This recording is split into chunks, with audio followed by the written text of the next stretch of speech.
Olá, sejam todos muito bem-vindos a mais um Mergulho Profundo. Eu estou muito animada para a nossa conversa de hoje porque a gente vai entrar num tema bom, um tanto quanto espinhoso, sabe? Muito espinhoso. Eu diria até perigoso, né? Um verdadeiro terreno minado. Pois é.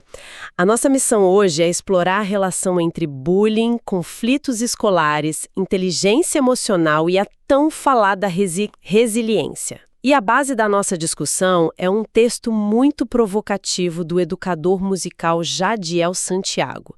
O título é Bullying, Conflitos e Resiliência, o que a escola não discute. Exato. E antes da gente entrar de cabeça nisso, eu acho fundamental fazer um alerta aqui para quem está acompanhando a gente. Como eu disse, é um assunto delicado. Com certeza, qualquer vírgula fora do lugar já complica tudo. Que se a gente questiona a forma como o bullying é tratado, a gente está, sei lá, passando pano para a violência ou defendendo o agressor. E eu quero deixar claríssimo que a nossa análise não é nada disso. O texto não defende humilhação nem sofrimento gratuito. De jeito nenhum. A provocação aqui é outra. É sobre a escola ter, de certa forma, desaprendido a lidar com os conflitos naturais que fazem parte de qualquer convivência humana, entende? Perfeito. Não é sobre romantizar a dor, mas sobre olhar para o sistema e perguntar o que a gente está fazendo com o desenvolvimento emocional dessa galera. Beleza, então vamos destrinchar isso. A grande pergunta que vai guiar a gente hoje é a seguinte: estamos realmente preparando os alunos emocionalmente para a vida real? Ou a gente está só, sei lá, tentando criar uma bolha artificial de proteção que vai estourar lá na frente? Bom, olhando para essa ideia da bolha, o texto fala de uma tendência colossal da escola moderna.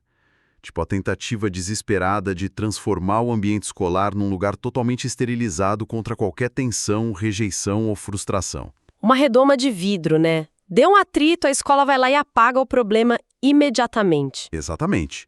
Como se o conflito fosse um erro do sistema que precisa ser deletado da existência do aluno. Engraçado você falar isso porque eu sempre penso numa analogia para essa situação, tipo uma estufa botânica, sabe? Daquelas com temperatura controlada. Ah, eu gosto dessa imagem. Faz muito sentido. Pois é, a estufa é maravilhosa para a plantinha crescer no começo. Zero vento, zero pragas, umidade ideal. Mas, tipo, o que acontece quando a gente pega essa planta e coloca lá fora, no meio de uma tempestade ou de ventos fortes do mundo real? Ela simplesmente quebra, não tem raiz forte o suficiente, não criou casca. E o choque de realidade que o Jadiel traz no texto é bem esse. A vida adulta, o mercado de trabalho, as relações amorosas. Tipo, nada disso funciona sem tensão. Nem um pouco. O mundo adulto definitivamente não é uma estufa. O mundo lá fora não tem um inspetor de pátio para quem a pessoa pode correr e pedir para resolver o problema.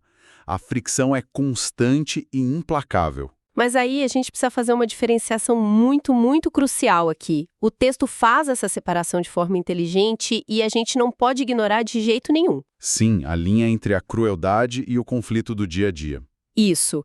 Existe uma diferença abissal entre violência sistemática grave, tipo humilhação constante e assédio, que obviamente exige uma intervenção imediata e seríssima da escola. E ninguém discute isso, tem que intervir mesmo. Exato. Mas do outro lado, a gente tem os conflitos naturais, as divergências e até umas rejeições pequenas que simplesmente acontecem quando um monte de humanos convive no mesmo espaço. É fundamental ter isso em mente. Porque se a escola joga tudo no mesmo saco do bullying e proíbe tudo, a gente perde a capacidade de ensinar as pessoas a lidarem com as frustrações menores da vida. E se a vida fora da escola não é essa bolha controlada, o que rola quando um aluno criado nessa estufa dá de cara com uma frustração real, né? O tombo é gigante.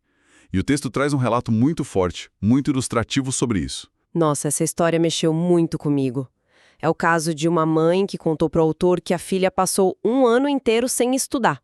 Ela literalmente perdeu um ano da vida dela porque um colega a chamou de gorda. Apelido é algo que a gente precisa analisar com muita frieza e profundidade.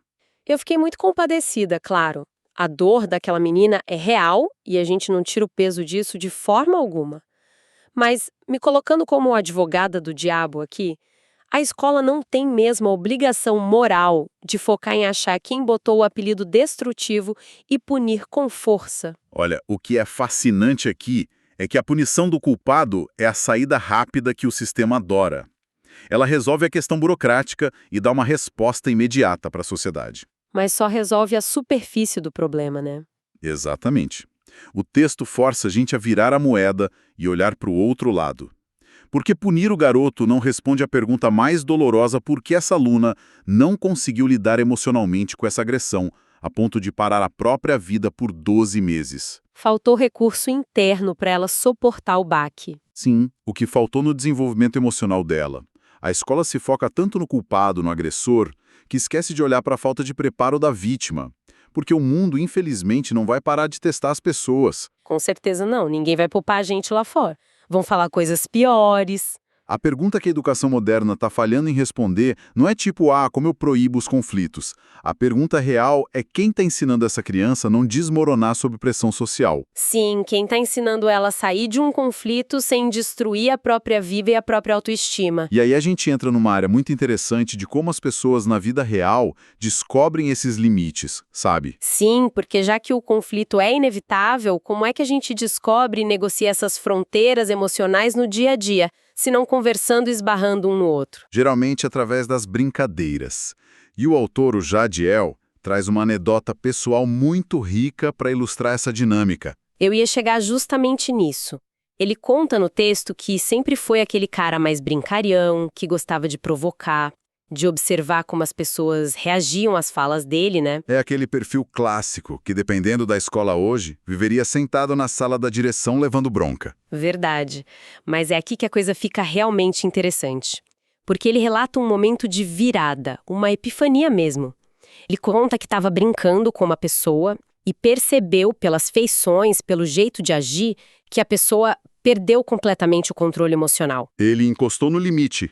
Ele pisou naquela linha invisível onde a brincadeira deixa de ser só uma zoeira e vira um gatilho de sofrimento real. E o que ele fez logo depois é que é a chave de tudo isso que a gente está discutindo. Isso levanta uma questão importantíssima. Porque ao perceber a perda de controle do outro, ele não continuou massacrando a pessoa. Ele não riu e falou, deixa de frescura. Exato, ele parou na hora. Percebeu que tinha ido longe demais. Ele freou, mudou a abordagem e foi conversar. Ele mediou a situação antes que virasse uma ruptura total, e a partir daí eles reconstruíram a relação num nível de respeito muito maior, porque agora os limites estavam mapeados. É uma habilidade vital para viver em sociedade, né? Ter essa leitura de ambiente. E você não aprende isso sentado em silêncio numa bolha, proibido de interagir. Perfeito. É testando e recuando que a gente calibra a nossa bússola social. E o texto aprofunda uma visão filosófica maravilhosa aqui sobre a natureza desses problemas. O conflito escolar raramente cria traumas a partir do nada. Nossa, sim, essa ideia de que os conflitos agem mais como lupas. Lupas. Isso mesmo.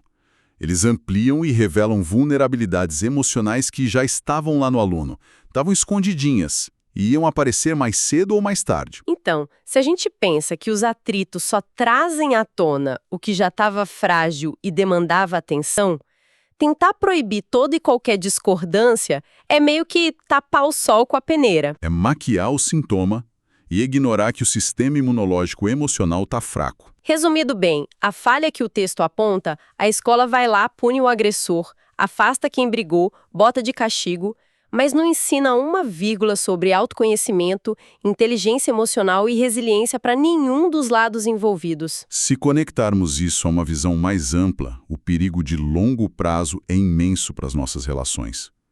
Proteger totalmente alguém de qualquer sofrimento, de qualquer discordância na juventude, é a receita perfeita para gerar o quê? Adultos emocionalmente frágeis. Adultos incapazes de lidar com a realidade do mundo.